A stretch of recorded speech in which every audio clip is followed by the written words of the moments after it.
Hi guys, I'm Shaft of the Clinic Casting Crew. Welcome to Base Wars Qualifier number 6. This is not a semifinals just yet. There is one being casted, but we decided we wanted to cast these guys. These guys are teammates. It's a Zerg vs Protoss. It promises to be exciting. Here on the top left-hand side of Heavy Rain Ladder Edition, we just casted this blue Protoss, representing Kaos Latin Gamers. It's DontPanic.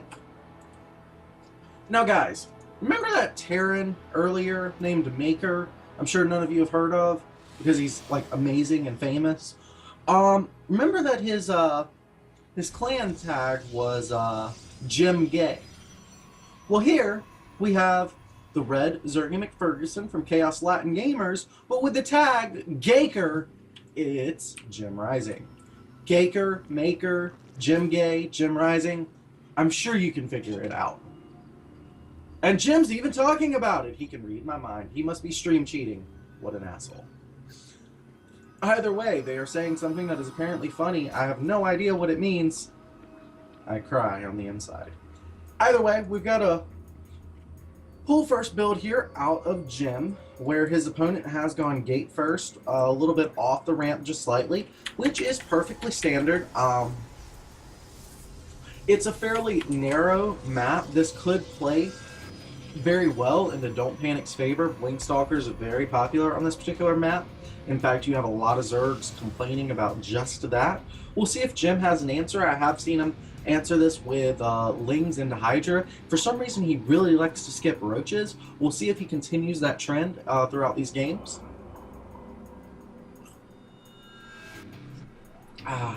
More Red Bull. This is number 6.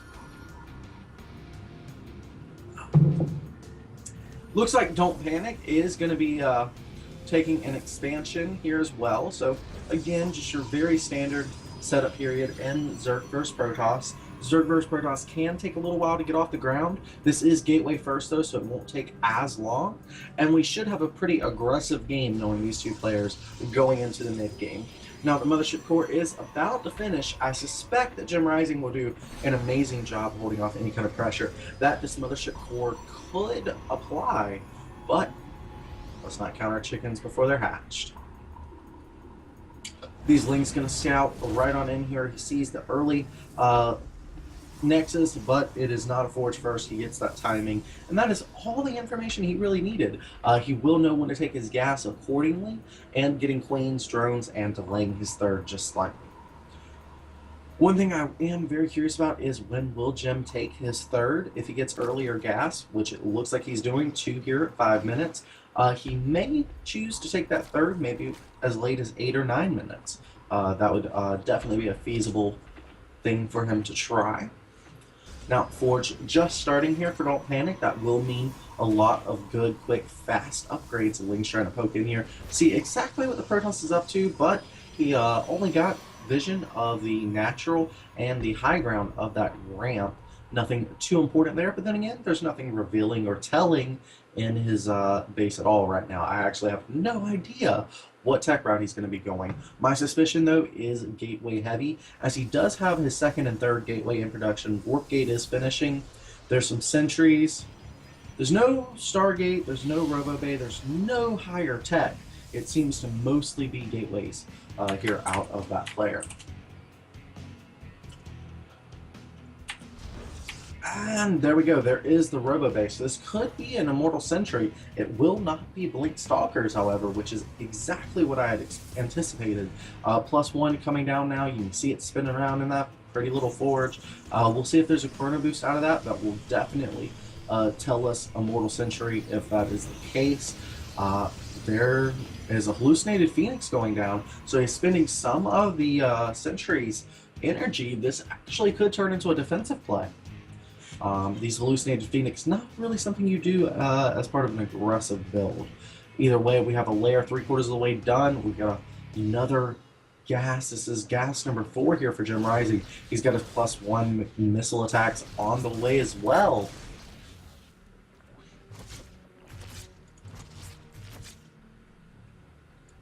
Okay, it looks like we're having some issues with StarCraft dropping FPS. We'll get that started, restarted here after this game. No problem though. Hydralisk Den, we do see the Hydra Den now.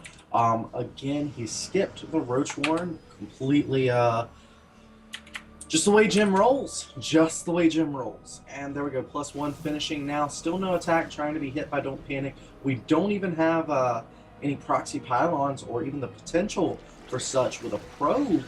So, looks like Don't Panic will be taking a third behind all of this. There is the Twilight Council as well. Yeah, he's going for that late stage game. Really, contrary to his typical style, this guy is typically very aggressive, but knowing his opponent JimRising, he's choosing to take a backseat and be a little more defensive. Jim's even asking him why he didn't all in. Why didn't you all in, man? I don't speak Spanish, but I know what that meant. You ghosto. I think that means you would have liked it if I did. That's what I'm assuming. If Scott, if you have any translation advice, feel free to chime in. But yeah, okay, so we've got the Ling speed finally coming now for Jim. He skips that until he's got the Hydras on the way. It slows down his Lings a little bit, but they're at the same speed as the Hydras. He doesn't need Ling speed due to the sheer number of sheer amount of creep that he spreads. This guy is insane with his creep spread. It's not even 10 minutes, and he's halfway across the map already. Look at that, halfway. +2 attack now being researched for Don't Panic. He's got the Blink Stalkers as well. He's even working himself up to the Colossi. That is awesome. Alright, so there's the third base for Don't Panic. We'll need to see Jim taking a fourth. One thing Jim loves to do in this matchup is counterattacks. Ling Hydra is his ultimate idea of an attack squad. For whatever reason, he just loves to counterattack with them. Hey, Ashes! And those rocks are going to fall very quickly. This will allow Jim to expand closer towards his opponent, perhaps set up a Spinecrawler outpost. A lot of options there for him. Infestation Pit going down as well. And there's a Warp Prism 3/4 of the way done now. 4 more gateways in production. At this point, we do have 3 Warp Gates +4. That's going to be 7 gates. He is just now getting this gateway production up to really start aggressing on his opponent. Now he is attacking from both angles. Ling's going in one way, Hydras going in the other. Now they are off creep. They don't quite have speed, so he's got to be careful on his engagement points. There's just not a lot of units here for Don't Panic. If he could get us around, this would be pretty devastating. And again, just look at that creep spread. Oh, I love the instant replay. Great capture of that Hydralisk attack.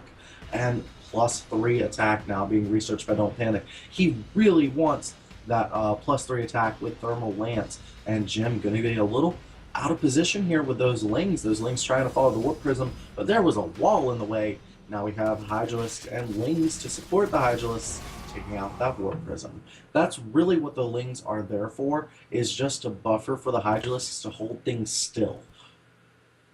Now Jim has about as many minerals as he does gas. That's kind of a downside for him. He really wants a couple extra minerals. This is looking closer to the ratio. I like how he's not taken all the gas that he has built.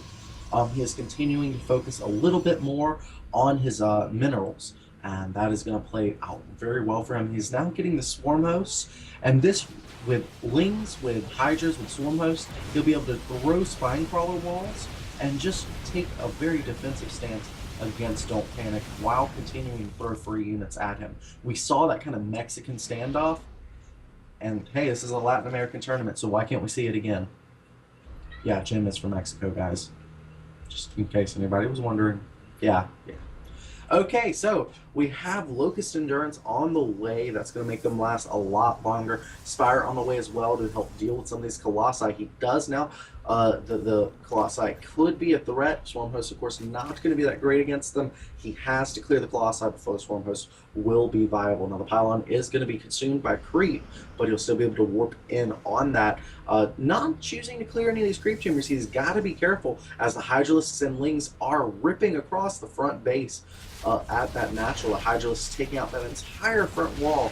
My God, there's just not enough Stalkers there. And of course, the Ling's going to try and buy some time with the main army. The Swarm Host also there to do some damage, and he's going to get a good Oh my god, those Colossi could have killed off most of those Lings, but in fact the Lings are now going to take out the reinforcement pylons.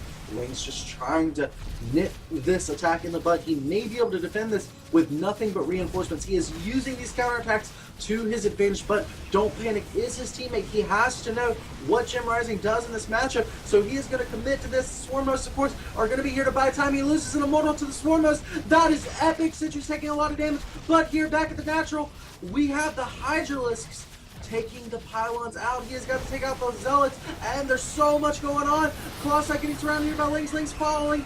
Oh my god, Colossi dies so quickly to Lings if they get surrounded, but the Lings are now being zoned by the Stalkers. Swarm host trying to come in here, but not able to due to the force field. This natural is gone. There are still 4 hydralisks taking this next out. That will be the end of this natural. All the action here is at the natural of JimRising, who has to hold this. He has done critical damage to his opponent. All he has to do right now is stay alive. The Stalkers trying to kite backwards. The Lings doing some damage, but just not enough. Swarm host coming in. Corruptors coming in. JimRising holding for all he is worth. Here come more Swarm hosts. Mothership Core very weak. If he can get some Corruptors in there.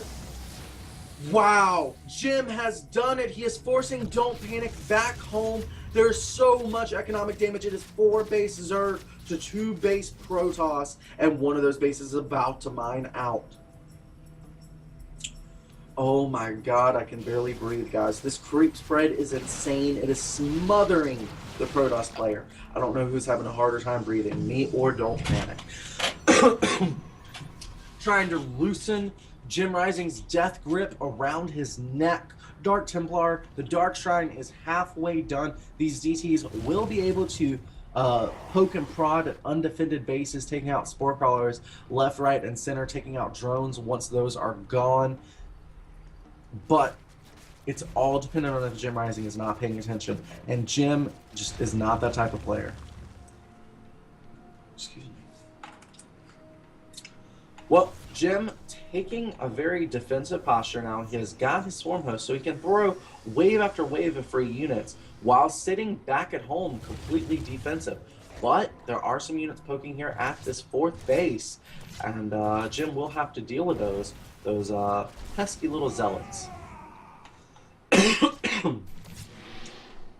And Jim floating quite a bit here, but he spends all of that, gets that 200 supply, and he has got a huge supply advantage on his opponent. Not only does he have 37 workers ahead of his opponent, but he is also equally 37 army supply ahead of his opponent.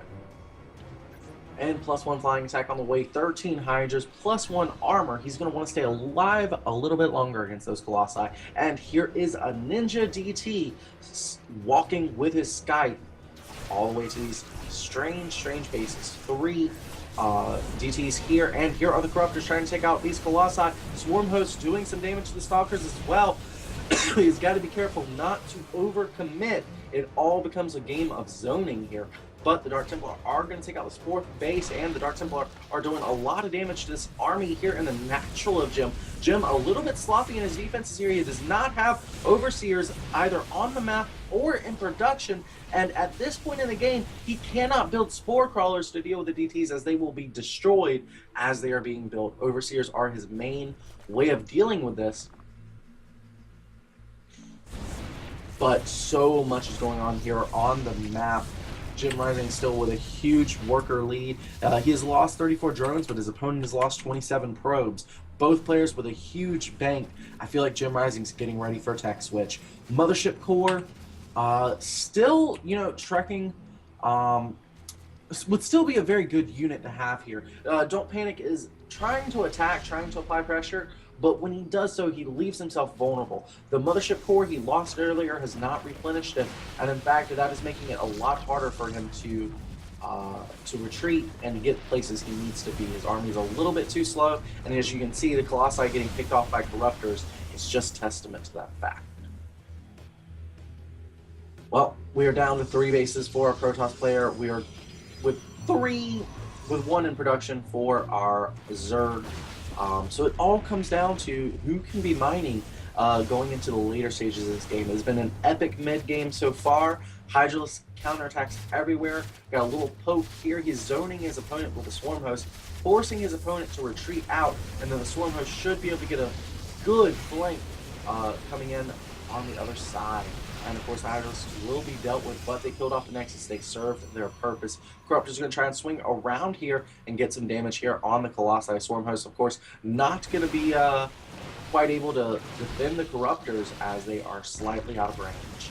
But they can come in at a different angle, and the Colossi taking a lot of damage to them. Corruptor's going to swing in here and take out the rest of that Colossi. And there's only one Colossi left alive out in that part of the field. Plus 2 flying attack in production for JimRising, who has done an amazing job just keeping his units alive. These Swarm Hosts, no spine collar defenses, nothing fancy like that, just raw Swarm Host micro. Amazing stuff. Corruptor's taking out yet another Colossi, and that is it. JimRising taking a victory here off the back of some key Swarm Host control and the ability to take Corruptors, to use his Corruptors to snipe these Colossi. You can actually see here in the instant, oh, there was an awesome instant replay there. Oh yes, take a look at the instant replay. Those laser beams firing down just were not fast enough to take out the locusts. Bada boom, bada bing, that's all she wrote. Now, we do have a semifinals that is being played right now. We're going to try and hop into game number 2 once that is live, as that was a best of 1. Drew, what were your thoughts on that game? I was really impressed by the amount of action there. I saw JimRising going in again and again. We were talking about how the Swarm Hosts would not be... I'm having a hard time hearing you. Actually, I'm not... Oh, one second. There we go. I muted myself on Skype, sorry.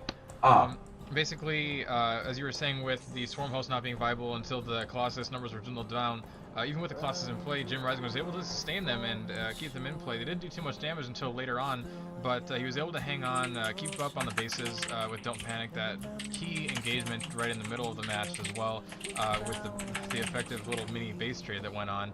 And after that, DontPanic was at such a deficit. You mentioned the huge supply differential on both workers and army. I think at that point, you know, the game was Jim's.